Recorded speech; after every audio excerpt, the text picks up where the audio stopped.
Continuamos con más aquí en Entre Gente. Vamos a ingresar a uno de nuestros espacios más importantes del programa, en nuestro espacio de salud.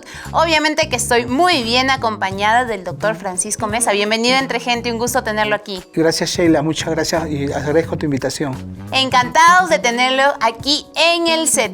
Bueno, le comento que hoy vamos a hablar de un tema bastante importante que ha tenido que ver con el tema del COVID, que de repente se ha reforzado un poco. Hoy vamos a hablar de la diabetes y las causales de esta enfermedad. Ante todo, estás tocando un tema muy importante, te felicito por eso. Realmente la diabetes desde antes de COVID ya era un problema de salud pública, no solamente en nuestro país, sino también a nivel mundial.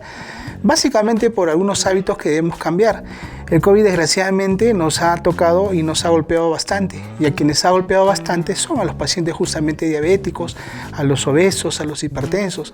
Justamente a la luz de estos 2 años, las estadísticas nos dicen que son los pacientes que más han fallecido y los que más se han ingresado a UCI. Por eso te felicitaba por el tema que estás tocando, que creo que es muy importante y está vigente, porque no salimos todavía de la pandemia, estamos justamente inmersos en ella.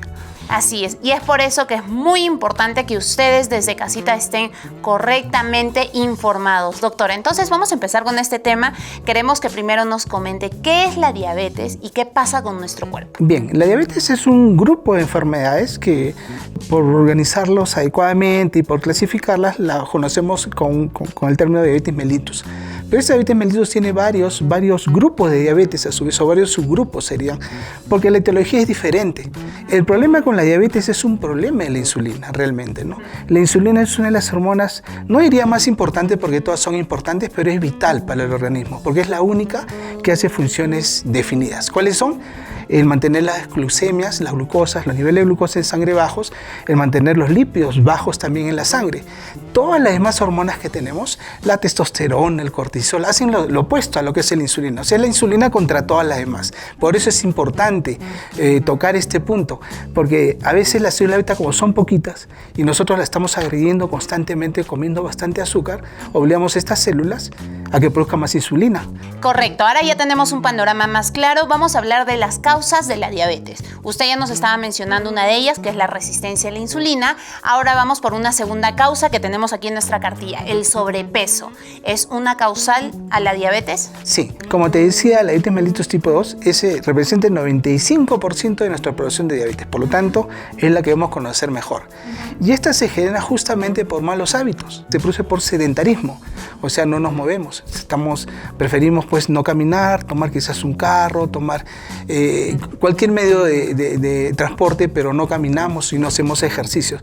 Justamente en estos tiempos que vivimos, pues las poblaciones se han concentrado más, vivimos más en edificios, no nos movemos. Y la otra que es importante es el factor de estrés, ¿no? El estrés también es una causa de la aparición de la diabetes.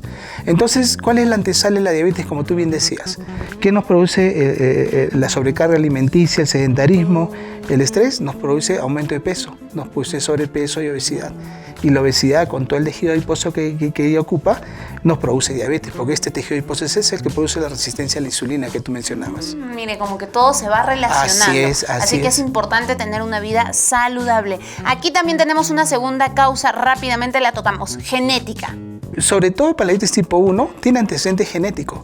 Hay genes que se predisponen pues, a la aparición de estos anticuerpos y la respuesta de estos anticuerpos a algunas noxas, ¿no? ¿Qué lo desencadena? Puede ser alguna infección viral, algún agente externo, tóxico, etc.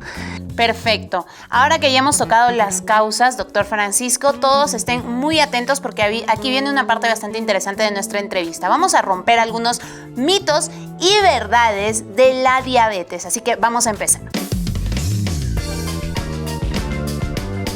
Nuestro primer mito es uno que yo he escuchado bastante. Por comer muchos dulces, golosinas, ¿podemos tener diabetes? ¿Esto es mito o verdad, doctor Francisco? Justamente me habías puesto estos letreritos y es verdad, efectivamente.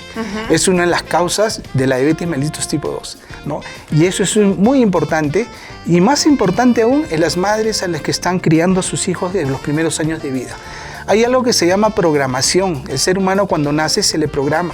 Todo lo que hagamos en los primeros años de vida nos queda para el resto de la vida. Entonces, pues, el acostumbrar a los niños o el acercarlos a alimentos muy dulces pues le genera pues una cierta adicción y cierta costumbre que va a ser bien difícil de quitarla. Y también hacer actividad física es algo que nos hemos olvidado.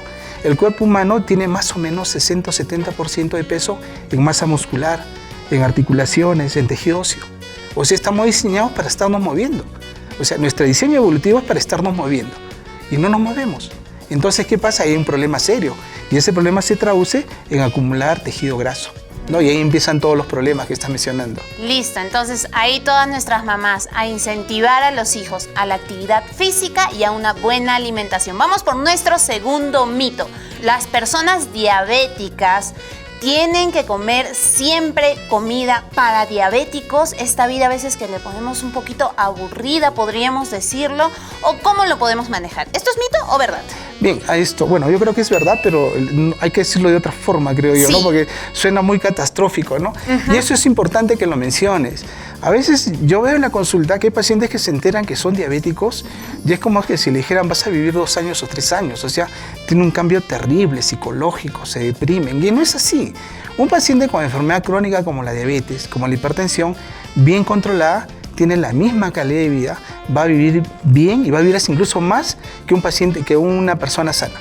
Eso hay que tenerlo claro. Pero también es un reto hacer dietas agradables, bajas en calorías que pueden hacerse. Hay mucho. Definitivamente hay algunos restaurantes que la hacen, quizás por el costo que es un poco más elevado, pero yo creo que vale la pena el sacrificio para ofrecer en la cartera de productos un alimento dietético. Y bueno, ya para terminar, muchísimas gracias por habernos ayudado a romper todos estos mitos. Una última recomendación y dónde lo podemos contactar. Bien, yo soy médico del Hospital Carrión. Tenemos un programa de control de diabetes que funciona y es abierto para la población. La prevención es la base fundamental, ¿no? Para combatir pues, esta pandemia y todas las demás enfermedades, ¿no? No podemos esperar a estar con el riñón ya malogrado para dializarme o perder un pie o quedarme ciego. Eso no es la solución, pues por los altos costos que significa para la familia y también para el sistema de salud. Tenemos que prevenir. Muchísimas gracias por toda la información. Vamos a estar súper atentos a las actividades que nos mencionaba. Y bueno, es momento de brindarle el pase a Sofi. Adelante.